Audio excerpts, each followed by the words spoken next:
In our previous episode, we go through the legal process of buying a property in Singapore. Today, we're going to reverse the position and answer the question, what if you're selling your property instead? There are many things a lawyer has to do for you, like checking your outstanding mortgage loan, whether CPF money has been used, and many more. Again, we want to make sure this whole process is easy to understand, so we have a lawyer who will be using many examples and layman terms, and I'll be asking all the clarification questions. For example, how should you as a seller avoid potential disputes? How do you negotiate the terms with your buyer, including extending your stay at the property if you need to? How are the proceeds split after covering costs? What happens if someone passes away and the family has to sell the property? And if you're selling to buy another property, what do you need to take note of, especially if you do not want to incur ABSD, Additional Buyer Stamp Duty? We cover all these different scenarios to help you understand what does lawyer do for you when you sell your property.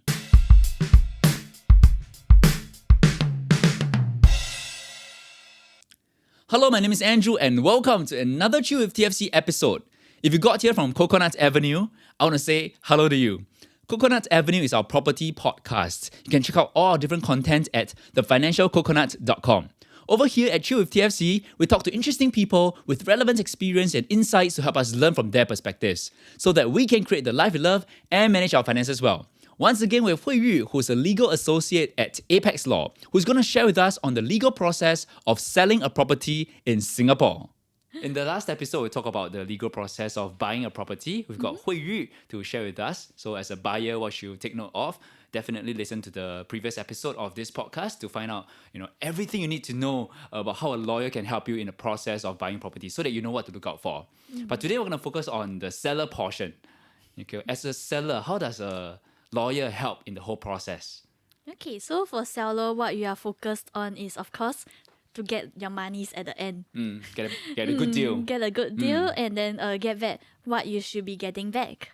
Okay, so for selling of the property, usually the property is being marketed by an agent, or nowadays sometimes there may be some who market on their own.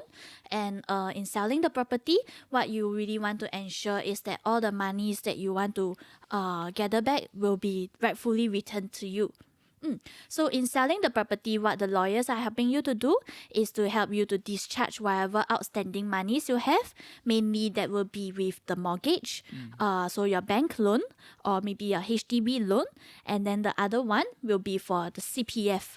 So in Singapore, we have these special rules for CPF. So any amount that you use from your CPF previously, including accrued interest, we do have to return back to your own CPF account. Okay, but how does a lawyer help in that process though? Okay, so we will help the transaction. So in the buying part, the buyer's lawyers will actually prepare the documents. For the selling part, we will also help you prepare the documents. So for selling, there are some other documents which are like the seller stamp duties. So we will check to ensure that you're not liable for any seller stamp duty. Then we will also check and make sure, say, when your titles come out, we can actually transfer this instrument over to the buyer. When you say instrument, do you mean the property? Yes, so there's a title related to each property. So we actually help you to check through and then make sure that you can transfer over. Okay, so you used the term discharge just now. Correct. So I'm the seller in this case. So hopefully I sell it at a price higher than what I bought it for. Yes, and I correct. might have some outstanding loan. So I need to make sure I cover that part. And if I'm using my CPF to pay for the loan, or in Singapore, you need to not just return back the money, but also pay the 2.5% accrued interest. Yes, the accrued interest. Okay, to my ordinary account, to Correct. my OA. Okay. And then there's a seller stamp duty. Tell us about the seller stamp duty. Okay, so the seller stamp duty have been revised many times actually. So right now the latest one if you bought your property after 2017 and you're looking to sell it, for a property that you have only held it for 1 year or less, you are charged seller stamp duty at 12%. If I held it for 1 year, 1 year or or less, it's how many percent? 12%. 12%. Okay. Yes, it's very high. What? I mean, Yes. as the buyer, I have to pay buyer stamp duty, and then I might But pay additional buyer stamp duty if I have more than one property. And then now in this case, when I'm selling, I also have to take note that if I held it for less than a year, Correct. okay, There's okay. 12%. Okay, I'm guessing why they have this policy in place. But, not too convenient to say. Okay. Okay, sure, yeah. Okay, yeah, but more than a year. So if it's 2 years, less than 2 years is 8%. If it's less than 3 years, is 4%. Okay. Then okay. only if you have held it for more than 3 years, then you're not charged any seller stamp duty. Okay, more than 3 years, Then zero yeah, good to go. seller stamp duty. Good to go. Correct. Okay. So there's one thing we will check in for you. We will see when you actually purchase this property and whether you're liable for any of this seller stamp duty. Okay. Then for your bank loan, we will assist you to actually notify your bank that now you're selling the property, and we will help you to redeem the bank loan. So when you're redeeming a bank loan, some may not know of this, but sometimes bank loans come with conditions. So if your you mind clear off the amount Yes. earlier than expected, you have Correct. to pay a fee or something. pay a penalty, Okay. or so that is what they refer to as a lock-in period or the prepayment period. Yeah, so some clients may not know this, but there are certain dates that you may have to repay the bank, or when in example of a sale, then the bank may waive the charges that are required. So as the law firm, we actually write into the bank for you, and we assist our clients to serve the required notice and to finally discharge whatever charges they have on the bank on the title. So you do the checking for us, for the clients. Correct. Okay, that's what the lawyer is supposed to do. So how does the money flow in this case? Like you all will handle how the money flows as well? Yes, Yeah. correct. So for our sellers, we simplified it and we'll let them know, okay, at the end of this day, just come by, you can pick up a cashier's order. So Okay. that's all they see. Oh, you're talking to the buyer as well, right? The will seller. you see the buyer? We will actually see the buyers solicitors. Okay. So when we do the transaction, we will pick up all your documents. The buyer solicitors will come to us with their cashier's order, the Yeah, check. Yeah, right. it must be cashier's order actually. So we understand. guarantee the payment. Okay. So they will come by, we will check that all the payments have been made, the documents are in order, and we'll do an exchange of the documents. Okay. So we'll give them what they need to transfer the document into their name, and then we'll take your payments for you. Okay. So the payments to you, right, will actually be already specified how much is required to go to the bank, how much is required to go to your CPF. We will have already sorted that out for you, so you don't have to make a second payment to actually apportion it out. So when I come into your law firm to collect my cashier's order, that Yes. amount has already been deducted, right? Correct. The amount to the bank loan and the amount to the CPF has already been Correct. deducted from the cashier's order. Yes. Okay. In some scenarios, we even help our clients to deduct for their agent commission. We help them to pay straight to the agent. Okay. And also for our legal fees, it's directly deducted, so they don't have to make an additional payment lah. And also seller stamp duty, if any. Seller stamp duty, usually we will do the payment, then they do have to repay Okay. us, depending on the amount actually, because there is a maximum amount that the law firm can receive. So sometimes if it's a higher amount, we will advise them they can put out a check, and then we will help our sellers to do the check payment. Oh, So okay. because seller stamp duty, likewise, they have a due date from the exercise of option. So that due date must be met, so that cannot be from the sales proceeds. So this maximum amount that a law firm can receive is just a legal requirement. Yes, To make sure that correct. you don't handle it beyond this amount. Is correct. that correct? Okay. So in that case, I might have to pay directly. You have to pay directly for that. Okay. Well, this is a part for horror stories. Any difficult cases, challenging cases that you've handled for your clients when it comes to selling a property. Selling a property is usually upfront. It is more straightforward because right now we are just clearing off all the checks. So for horror stories for sale is, say for example, when the sale is not completed on time. Yeah, so we do have purchasers who suddenly come in and say, oh, we don't have enough funds, and they don't want to proceed with the purchase. And at this point, you have already received the 5% deposit, but you're wondering, oh, now I can't sell my property, so what will actually proceed from there? So we did recently have such a case where the buyers can't proceed. Okay. So they're giving up on they are buying the giving property. up. Okay. Okay. So we do have we do have to resolve it, but usually for the seller, they will receive their 5% lah still, because if they have already given up whatever Right, deposit, they forfeited are the already 5%. given Okay. up. So in this case, the seller will have to work with the agents or just look for another buyer Correct. in this case. But the Yes. law firm would not help you on that already, right? Okay, so what we did help our client on is that when the purchasers give up, we do reserve our clients' rights to actually claim for all their interests, so they are protected. Okay. But in real life, sometimes you want to claim everything, but it's not always the sense that you can claim everything. So in that case, actually what the sellers can claim for is that their agent's commission, because they will have paid up half of it to the agent already. And then so any losses that they have faced, if say they find a replacement buyer, if the replacement buyer's price that they are offering is actually lower, that is in a sense a loss that our client have faced. So we did have to finalize it. We did follow up with the buyers to send them a letter. But reality is that this purchaser has already faced such an issue that they are not able to afford to purchase the property.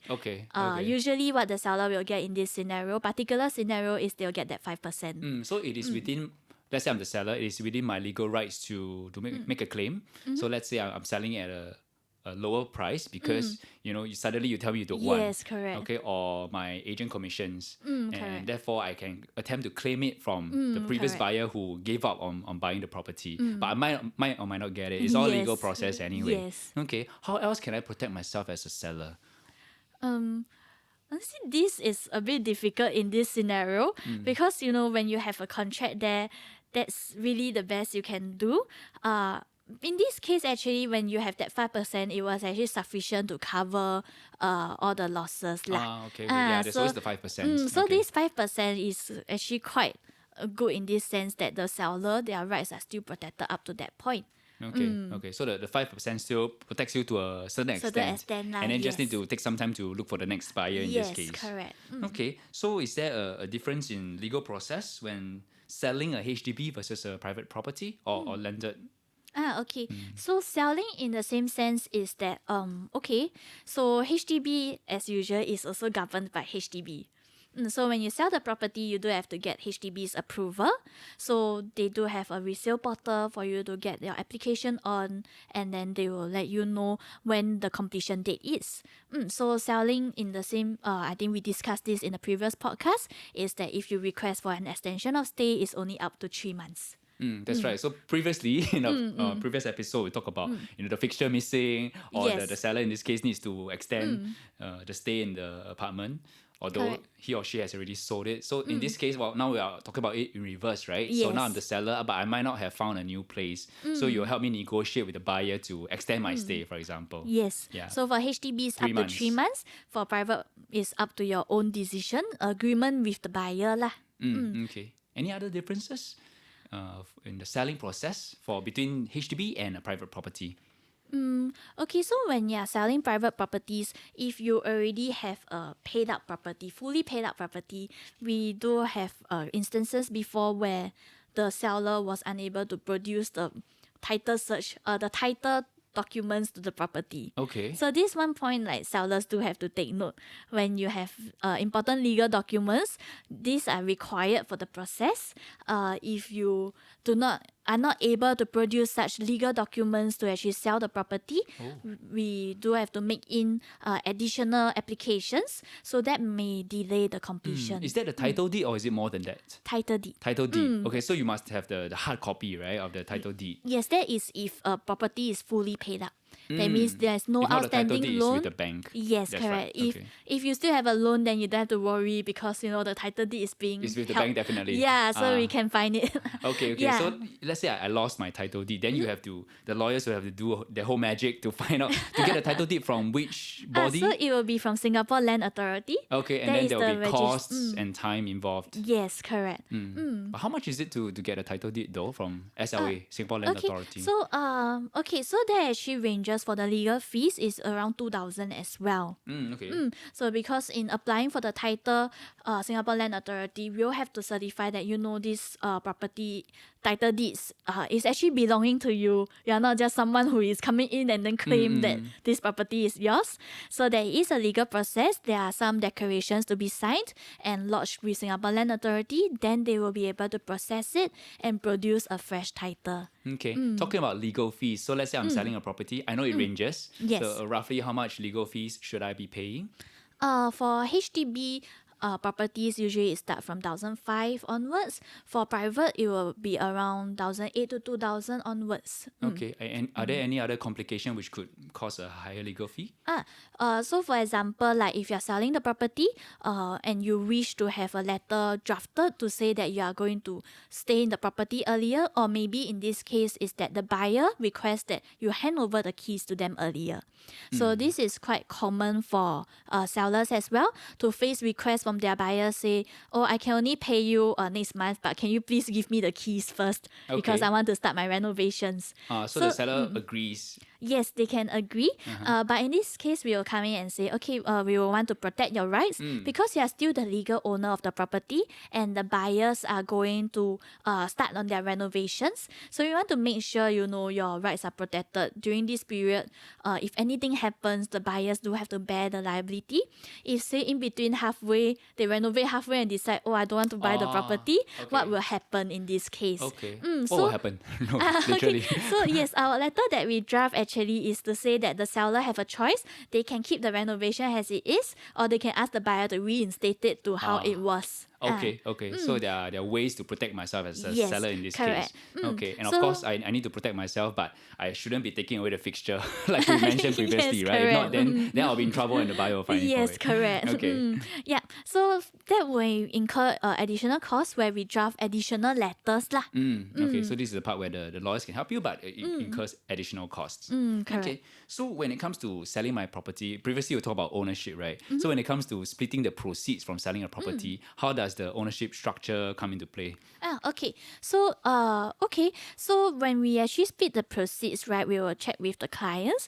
Okay. So when it's a spousal relationship, sometimes they are agreeable to just say they have it in either or names. So either of them can actually receive the sales proceeds. There are also some who dictate and say, oh, I want it 50-50. Oh, okay. So it's actually agreement between the owners. Not necessarily you have to tie it to the ownership structure. So perhaps a couple comes in and then say, oh, okay, in their title it states that one person owns only 30% and the other person owns 70%. We can split the sales proceeds on behalf to say that one person will be receiving 30% and the other one receiving 70%. But if mutually you guys have agreed, we can also do in a sense that you receive a final cashier's order in either of your name and you can apportion it accordingly. Okay, so it can be either 50-50 or 70-30, you all will split it for them, or I just come in and one person's name gets all of the Yeah. money, and then They can privately split it they privately. can do it themselves. Correct. Okay. So when we also come in when it's a case where it's not the sale between friendly parties. Okay, Maybe yeah. there's a sale between divorcees.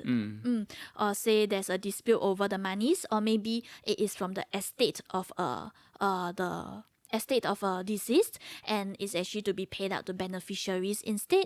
So we can actually say we will be authorized and then we will have to get all the information in order to say who are the sales proceeds going to. Okay. So we do have let's to talk verify. about selling in the event that someone passes away. Okay, so sometimes you sell because the person passes away and then it's part of the estate. It adds a bit of complication, right?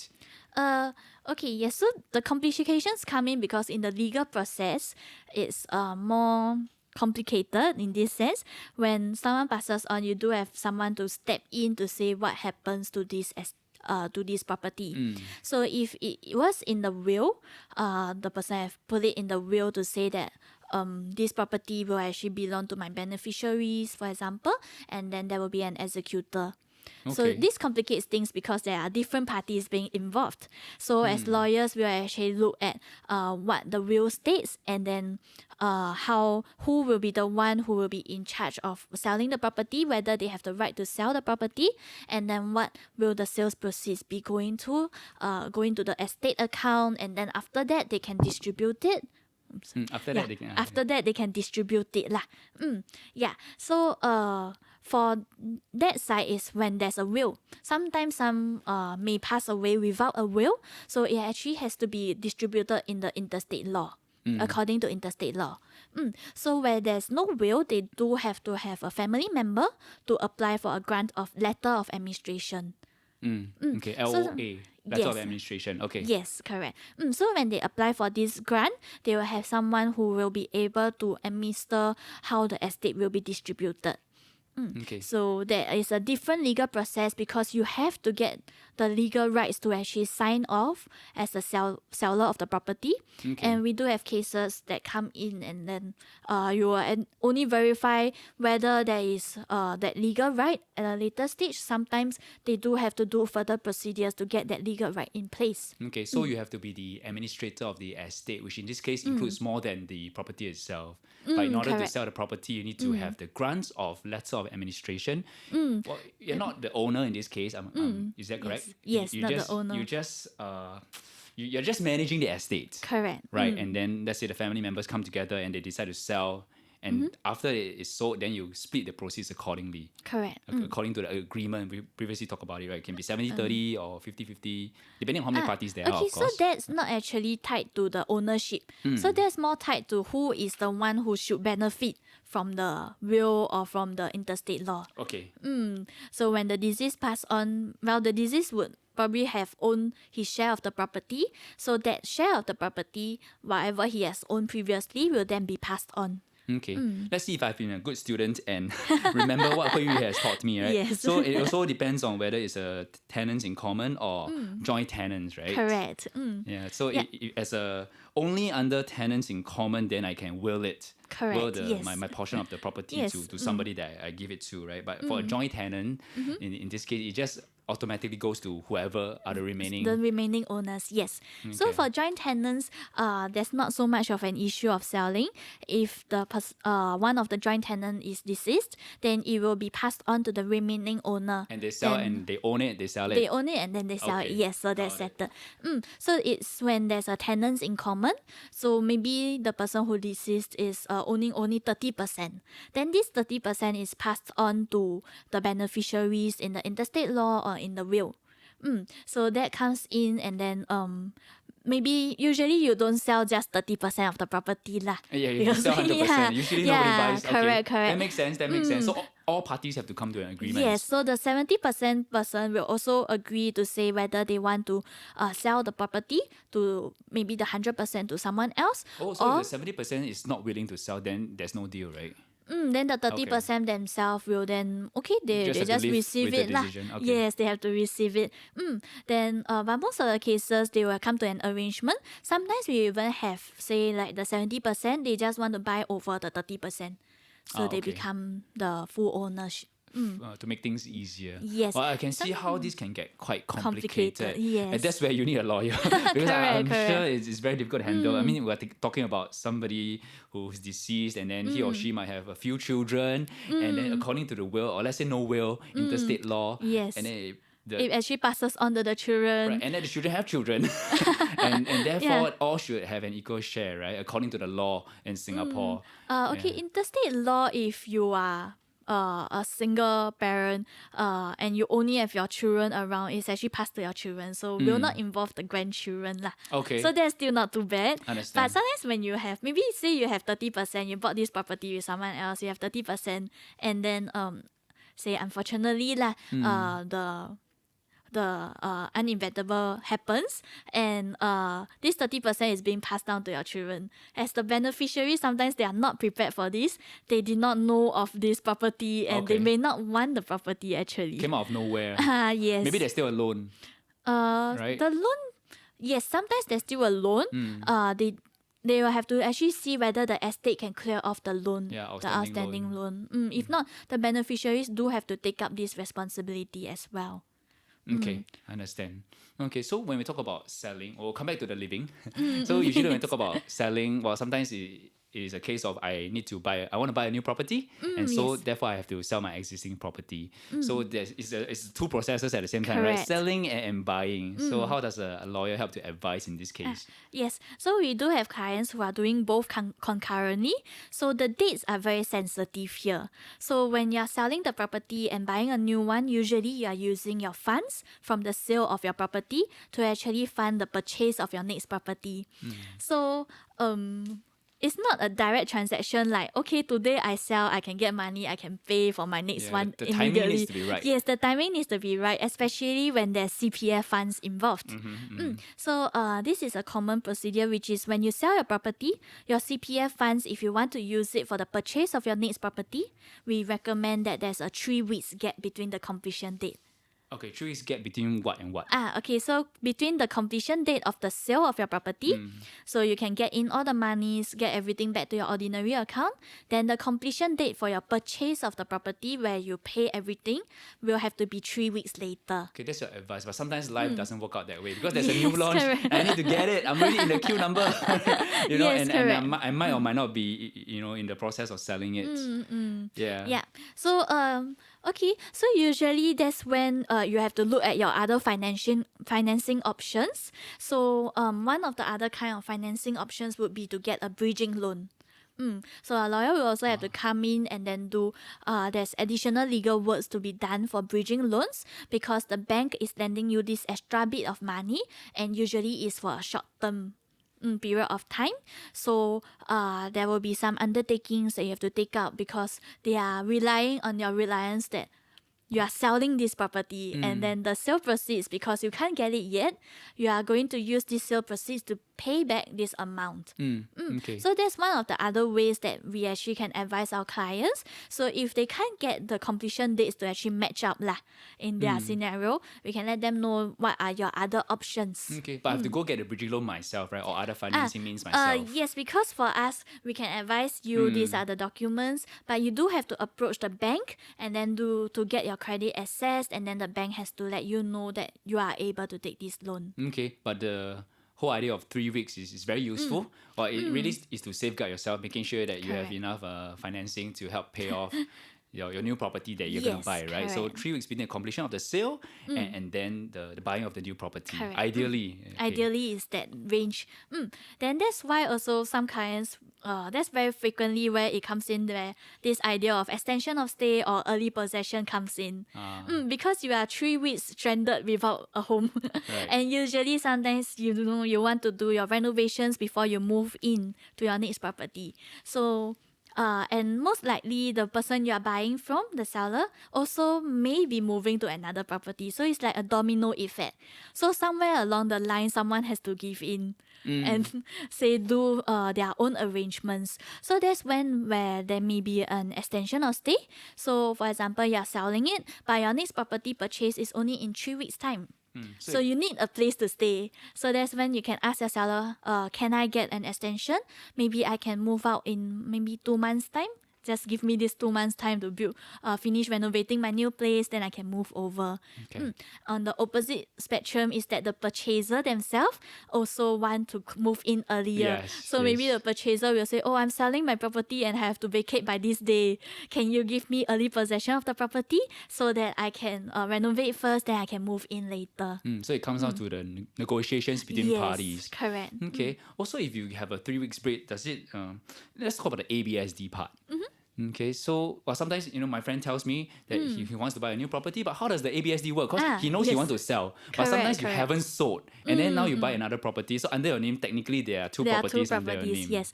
Okay, so for this, right, the dates that they actually look at, so just now I mentioned is completion date. Completion date is your legal completion when you are the legal owner. However, for payment of your tax, your stamp duties, is always tied to the exercise of option dates. So this exercise of option date, right? Because your stamp duties are always due 14 days after the exercise of option. Right now, this is only for private properties lah. So we focus a bit on private property first, because for HDB it's slightly different. So this exercise of option date will determine your stamp duties liabilities. So in your friend's example, he wants to buy a new property, but he already owns one property which he plans to sell. So in this scenario, it is best that he sell the property, get the option exercised first, so that he doesn't have to come up with the monies for ABSD. Okay, so option exercise means from the buyer means I don't need to pay the ABSD for Yes. my new property. Yes, then Okay. then he can go and exercise his option for the next For the property. new property that Then he's he buying. doesn't have to pay the 12%. Okay, because there's no such thing as clawing back, right? Okay, the clawing back is it actually possible? only works in one scenario, and one scenario only. This is when a married couple is purchasing their next marital home, which means they are buying the next property together, and their first property they are selling. Okay, So- only their first property. Yes, correct. So a married couple owns one property now, Right. and they have bought their next property. They have to pay up the buyer stamp duty and additional buyer stamp duty first. But if they sell their property, the first property within 6 months of the purchase of their new property, they can apply for remission of their ABSD. The full So- ABSD. Yes, 12%. So IRAS will return back to them lah. So you kind of have a 6 months 6 months runway period. to sell it. Correct. Grace, kind of like a grace period. But this is only for married couples. Oh, okay, okay. Yeah, so if you're a single owner, that's not possible. Any idea what's the reason behind this? What's the logic behind this? I mean, it's a Policy. government policy lah. So we Not can too only convenient to comment. guess. Yeah, so Okay. actually it's to facilitate married couples moving into their matrimonial homes for most of the time is because they want to buy a bigger place for their Right, kids. upgrading. Okay, they have yes. kids. So that is to facilitate the moving of the Okay. property lah. It's like say As- I give you a chance 6 months, you better sell it. If not, I'm taking back your ABSD. So there's a chance to get back. What do you call it? Remission of remission. your ABSD. But you do have to have enough funds to pay up front first. So to pay the ABSD to first. pay the 12% 12%. first. Yeah. So in this case, it's also quite difficult because it's quite a big sum of money. So you want to consider your options. That's why most of the cases they do have a sale of the property first before they buy their next property. Okay, that's the best. Okay. You mentioned private property and then HDB. What's the process? So HDB, right, the due date of their stamp duties is slightly different. So the due date of their stamp duties is within 14 days from the approval letter from HDB. So that might not be the date where they exercise their option. So that is later on lah. So in that case, does it mean that I have a bit more time? You have a bit more time to pay your stamp duties, and also for HDB, you are actually able to apply to pay this stamp duty from your CPF as well. Okay, got it. So, before we wrap up this part of the conversation, any closing words, any last thoughts, anything you want to remind us about when it comes to selling your property in the whole legal process? Okay, so when you're selling your property, one thing to look out for will be that you ensure that you are looking for the next place that you are going to stay in. You already have your financial plans in place. Just take note that if you sell your property, you need at least 3 weeks before you can use your funds for the purchase of your next property. Okay. And for any annexures, in this case, I'm a seller, I can always okay. get the lawyer to help me with that, right? Yes, so if you have an extension of stay or if you're granting early possession to the purchasers, you can get the lawyers to look at your letters that agreements between you and the buyers. Okay. Thank you, Hui Yu. Welcome. Thank you for watching this video. If you found it useful, like, share, subscribe, and feel free to leave your comments. You can also join our Telegram group, follow us on social media, and sign up for our weekly newsletter. Everything is in the description. For more content, check out thefinancialcoconut.com. I have 3 questions for you. Sure. This is more of a personal nature because we ask our guests the same 3 questions. Okay. Find out more about you. So what's one life core principle that you hold closely to? Okay, core principle that I hope closely to. Okay, I did not expect an Yeah, interview. yeah. Let me think for a while. This one I can edit. Yeah. You think about it. Because Yeah, Reggie didn't tell you, right? Yeah. I was so focused on the process. Right. Then suddenly Did you ask Reggie me, tell Hui Yu this? Never mind. Yeah, so you can take the time. Okay. No correct answer. Right? It's just to make it Core more principle. personable. Yeah. So that, okay, apart from okay. money, and we get to know about you as a Yeah. person as well. He was very focused, whole day working, so I'm looking at all the documents. Okay.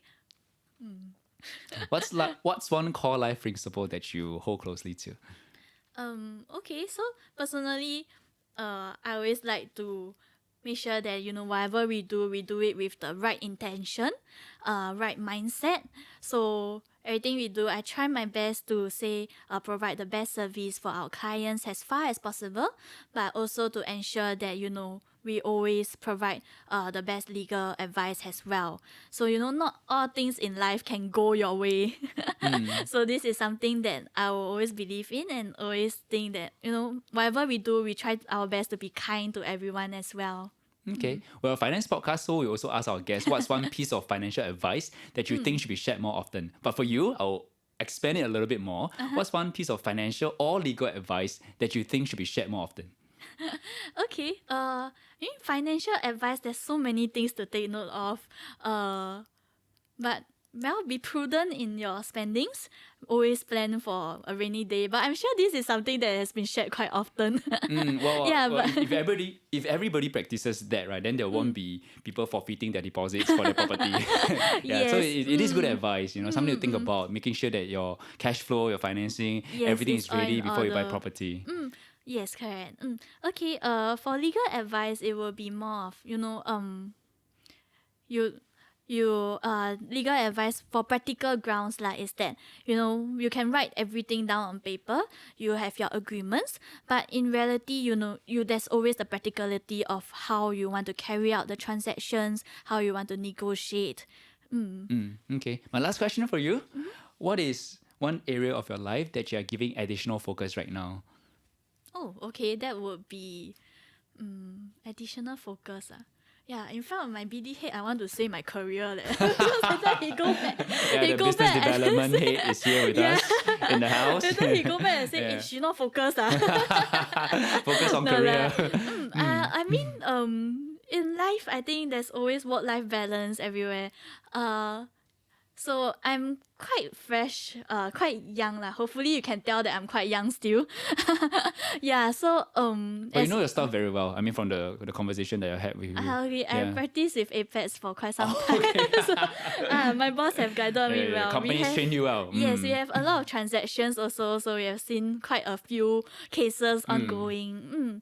Yeah. So as a fresh graduate right now, I'm still at the starting point of my career. So I do want to focus on my career, but at the same time also on work-life balance. So just some personal facts is I also just got my BTO. Okay, So, okay. yeah, I got So you my- know all the terms and conditions. You can look at the contract so yourself. Wait, do you yes. need to hire a lawyer?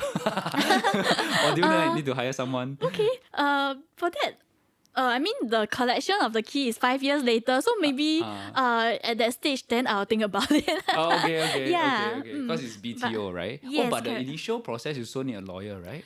No, no for need. the application part, everything is handled by HDB. So far for BTOs, you just go down to pay the deposit, your $2,000 for selection, and then also after that, then you pay the exercise of the option lah, the balance amount. Okay, so the down 5 payment. years later we'll see. Ah, Last time it yes. used to be 3 to 4 years. Now we're looking at 5 years or 6 Yeah, years. so 5 years. It's really hard to foresee the future right now. Okay. correct. All right. Thank you for sharing with us. Thank Okay. you for sharing with us so much about the whole legal process. I feel that I've learned a lot. I took a class it's like legal 101 for property buying and selling. Yes, I hope that was helpful. Thank you. Thank you for Come.